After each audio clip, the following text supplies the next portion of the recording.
Muito bem, tá aí então as falas do senhor presidente da República, abrindo o nosso News 5.1 dessa sexta-feira. Amirlando, boa noite, seja bem-vindo.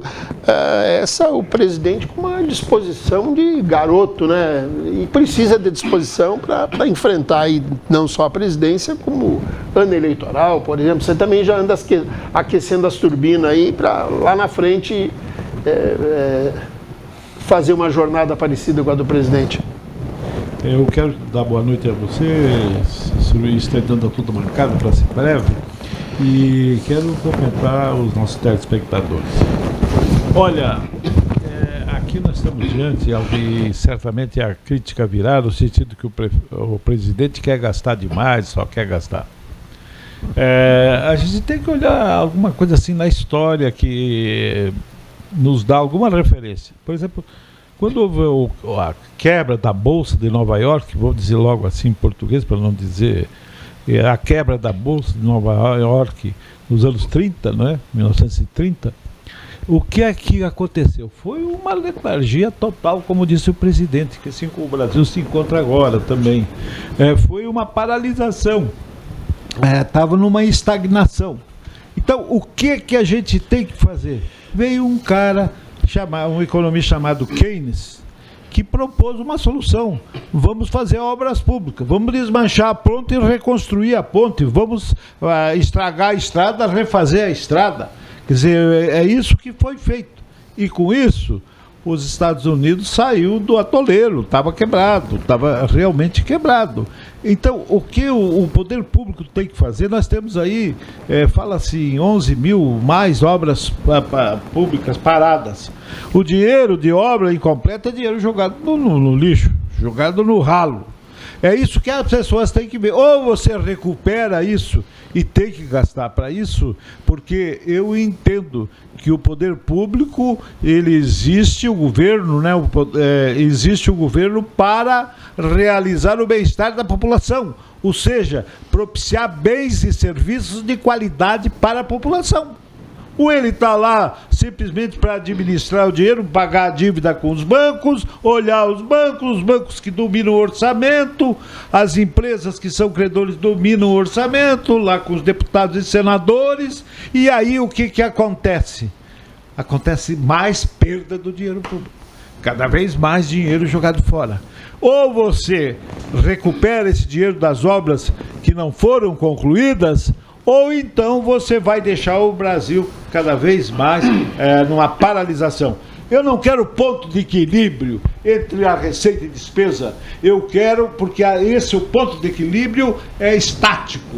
A coisa não anda, a coisa para. E o que eu quero é um Brasil trabalhando, produzindo, construindo, atendendo à saúde, à educação, à segurança pública, para dizer os serviços mais importantes, né? Então, o que eu quero é que realmente se aplique esse dinheiro e que se vá buscar endividamento. Se nós olharmos aí, quando houve o golpe de 64, o Brasil se endividou pelo mundo inteiro, mas saiu a Transamazônica. Nós estamos aqui por causa da Transamazônica. E saiu tantas obras importantes, né, naquele momento, daquele governo, nas telecomunicações. Nós temos hoje telecomunicações que já foram privatizadas. Incrementou-se a indústria, até bélica, a indústria, a aviação. Nós tivemos aqui todos esses, a Embraer, que foram empresas criadas pelo governo. Se não fosse isso, nós estaremos importando tudo. Até esses aviões que hoje são um padrão universal. Ele está no comércio internacional. O Cícero, para terminar a história, essa primeira fala do presidente, para mim é mais importante. O resto, como você disse, ele vai viajar ano que vem. Eu acho que ele vai se reconciliar com o país que ele teve. Primeiro atendendo, limpando a imagem internacional do Brasil. Hoje o Brasil é um país respeitado.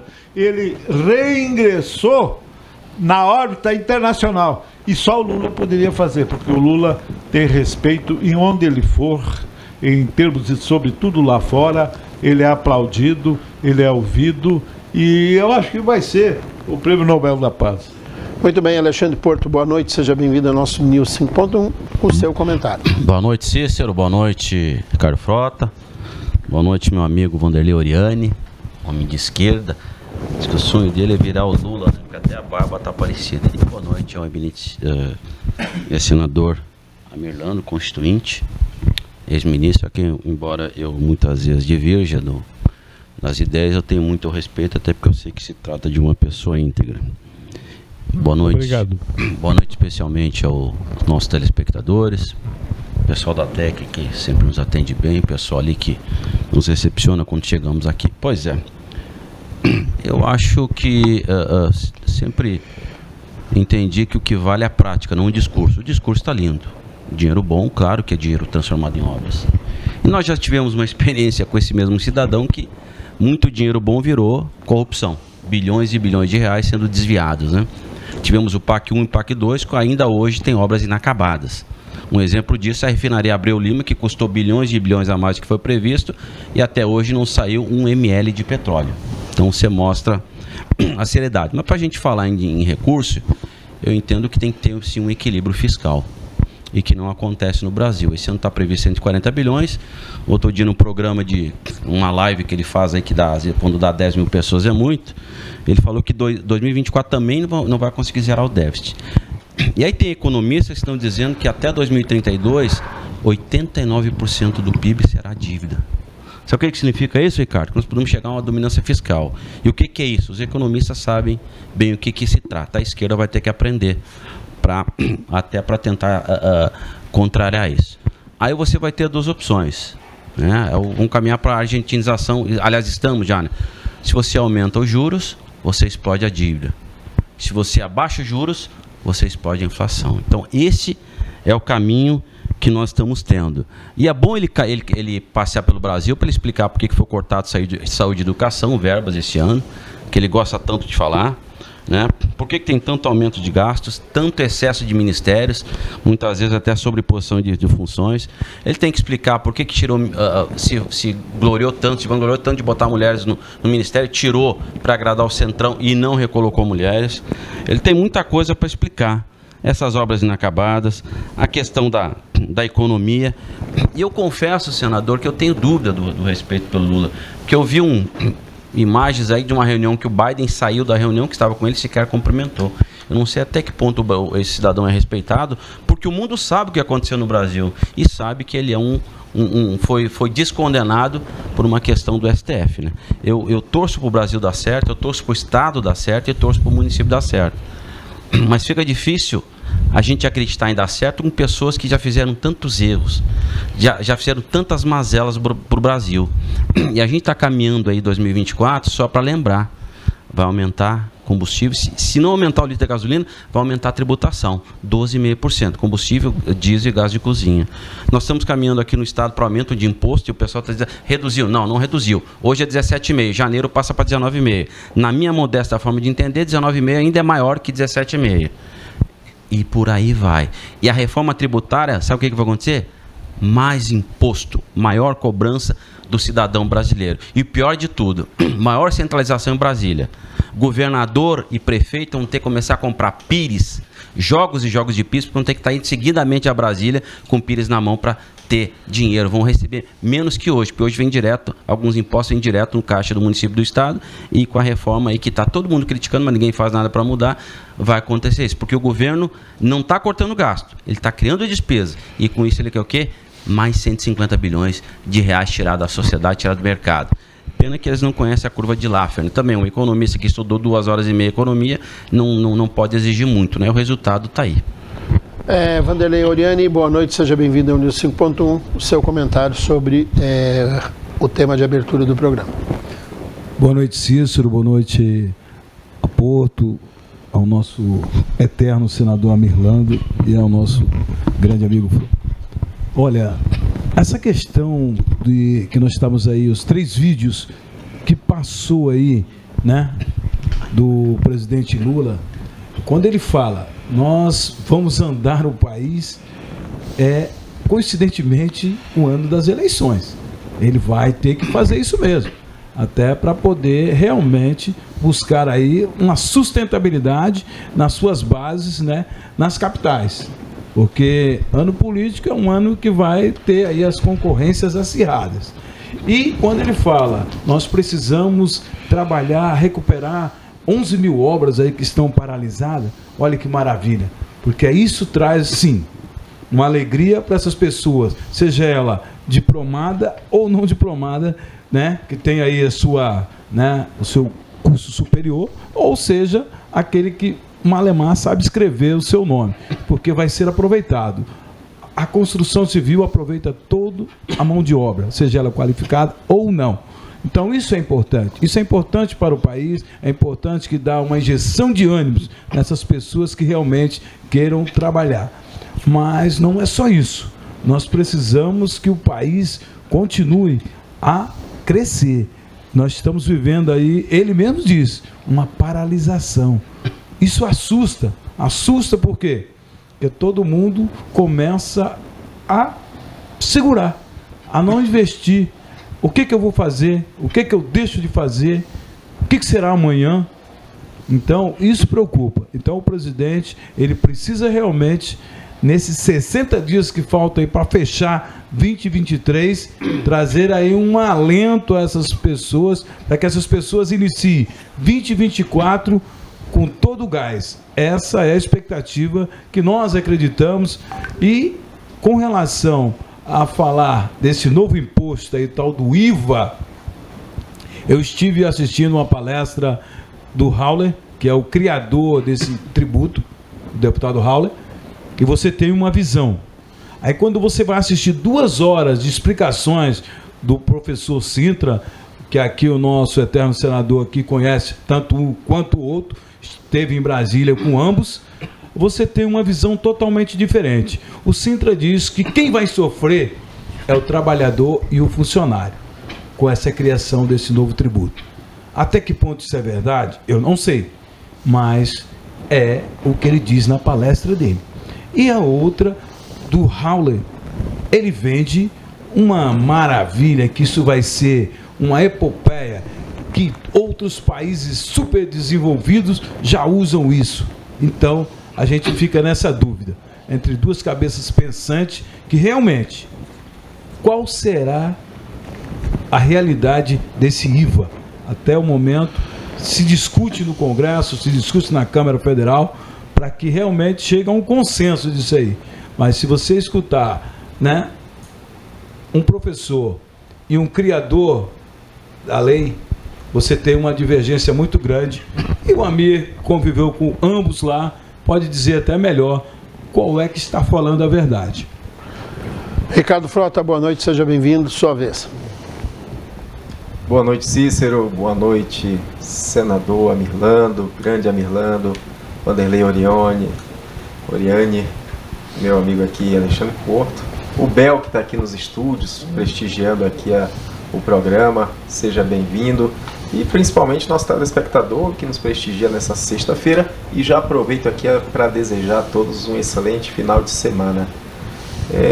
Equilíbrio de contas públicas não é o forte desse governo, né?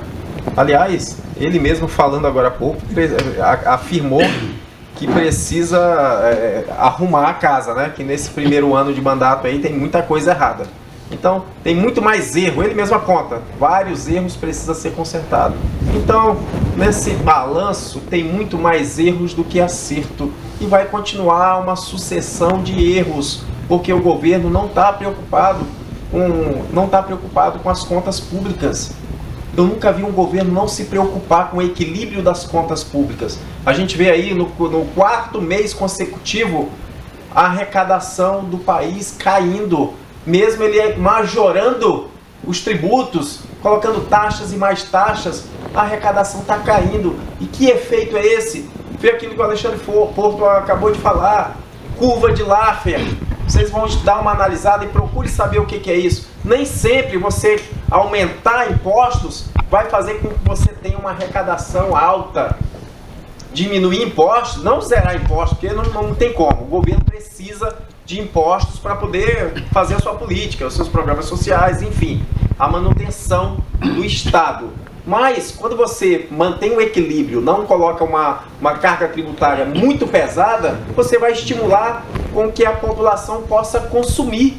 É isso mesmo, consumir. Por que Bolsonaro teve uma arrecadação recorde? Porque ele fez justamente o oposto do que o Lula está fazendo. O Lula está aumentando impostos, colocando taxas em tudo, e até essa matéria inicial aí do cigarro, essa crítica não é porque eles adquirem esses produtos sem pagar impostos. Então a briga dele não é, ele não está um pingo preocupado com saúde pública. Tanto é verdade que ele não está preocupado com saúde pública, que teve um grande corte na saúde pública, teve corte na educação, teve corte na segurança pública, na ciência e tecnologia também teve corte. Ou seja, ele está cortando tudo, ele não está preocupado em manter, né? Não está preocupado com a educação. E o Brasil é um estado que gasta muito desses segmentos. E, no entanto, você não tem qualidade. Quem aqui que depende de uma escola pública, de uma saúde pública, de uma segurança pública, se sente muito bem cuidado, muito bem amparado? Ninguém. Você sabe o que é a precariedade. No entanto, o governo gasta demais e entrega pouca eficiência, pouca qualidade. Então, realmente, se não tiver um olhar, uma preocupação com essas contas, que isso está aumentando, isso não é uma brincadeira. O Alexandre bem colocou aqui que isso vai representar aí 89% do PIB só para dívida. Isso é um absurdo. E o governo continua se endividando, continua emprestando agora do BRICS. Se não bastasse as dívidas internas, porque está se endividando. Se a gente está vendo um rombo aí de quase 100 bilhões, é porque a despesa está muito maior do que a receita. Todo mês não fecha a conta. O Brasil, o governo federal, o Lula está gastando mais do que está arrecadando. Isso é irresponsabilidade. Isso é irresponsabilidade, a matemática é simples. Não tem como você gastar demasiadamente se você está arrecadando menos. Você tem que adotar políticas. E essa história, o IVA, vai simplificar. O povo não quer simplificação, ele quer redução de imposto. Do que vale você simplificar? Vamos aglutinar alguns tributos, mas vai majorar a alíquota. Isso não vai servir, isso não vai adiantar em nada para a população. Isso é só uma forma a mais de eles majorarem, porque pela matemática que estão fazendo, vai entrar aí a mais aí, 0,5% na alíquota da cobrança. Então, eles bolam toda essa estratégia, é para arrecadar mais, é para asfixiar cada vez mais a população, que já não aguenta mais. O povo não aguenta. Agora, ele fala bonito. Da forma como ele fala, parece que a casa está em ordem. O PAC 3, nossa, criamos agora o PAC 3 para tentar terminar obras do PAC 1 e do PAC 2. Eu nunca vi isso na minha vida. Por que lá no passado ele não terminou, já que eles tiveram aí quase 2 décadas de mandato? Não terminaram por incompetência, por ineficiência. Então esse é um governo que não veio para mostrar o diferente. O Lula falou que ia investir em turismo. Ele está investido mesmo em turismo, mas o turismo para ele, porque ele está viajando muito. Então para ele o investimento para o turismo está sendo muito forte. Muito bem, só para pontuar aqui o que eu já falei em outros programas, né, que eu como mediador eu só tenho que mediar e quem comenta são os comentaristas, né? Mas eu não posso deixar às vezes de pontuar alguma coisa para que as pessoas não se confundam com a informação. Então, do jeito que foi falado aqui, parece que o Fernando Haddad ele tem um curso técnico. O Fernando Haddad ele é mestre em economia. Ele é bacharel em Direito e é formado em Filosofia. Se vai dar resultado na economia, daí é uma outra história, né? O que não pode deixar passar aqui como se o cara não sabe de nada. O Amir pediu 30 segundos, por favor, Amir, vai lá. Bem rápido. Primeiro, o que se falou aqui, o ex-presidiário, eu acho que essa é matéria reclusa, né? Matéria que não tem mais o que comentar. Todos hoje veio os excessos cometidos pelo Moro lá na Lava Jato. Não foi só contra o Lula, foi contra os grandes empresários. Destruiu a indústria pesada do Brasil. Quer dizer, a mando de quem? A mando lá de fora, que toda semana consultando lá o FBI, etc., havia uma norma: destrua a indústria brasileira, destrua as empresas brasileiras. E é isso que fizeram. Então, quer dizer, e se depois foi declarada a incompetência absoluta, anulou o processo, então selou essa parte. Quem não viu que o apartamento não era do Lula, quem acha que o apartamento, o triplex era do Lula, que me diga aqui onde estava a escritura pública, onde estava o contrato particular, onde estava o contrato de gaveta onde estava um contrato, um entendimento. Ofereceram o apartamento, mas ele não quis. Então, essa é uma matéria que não veio mais repetindo aquilo que está superado absolutamente pelo Supremo Tribunal, não tem mais grau de recurso. Muito bem. Eu tiro, 30 segundos. Terminou os 30 segundos, eu paro aqui. 30 segundos, Alexandre. Eu só quero reafirmar o que eu disse, né? Quando se fala em quebrar a indústria brasileira, teve consultora que devolveu mais de R$1 bilhão. Devolveu, está lá, assinou, documentado, reconhecendo as falcatruas que fez. Então, quando se fala o Moro, não dá para esquecer que foi condenado por dezenas de juízes. O Moro foi um deles. Foi condenado em segunda e terceira instância. Então, não foi só o Moro, foi em segunda e em terceira instância também. E quando eu falei da refinaria Abreu Lima, ela estava prevista para custar um pouco mais de 2 bilhões. Foi gasto 20 bilhões e não terminou ainda hoje. Até esse momento não se produziu nem 1 litro de petróleo. Então esse é o jeito de governar desse senhor aí que está no governo, que vai fazer tantas obras. Quero ver de onde vai tirar tanto dinheiro.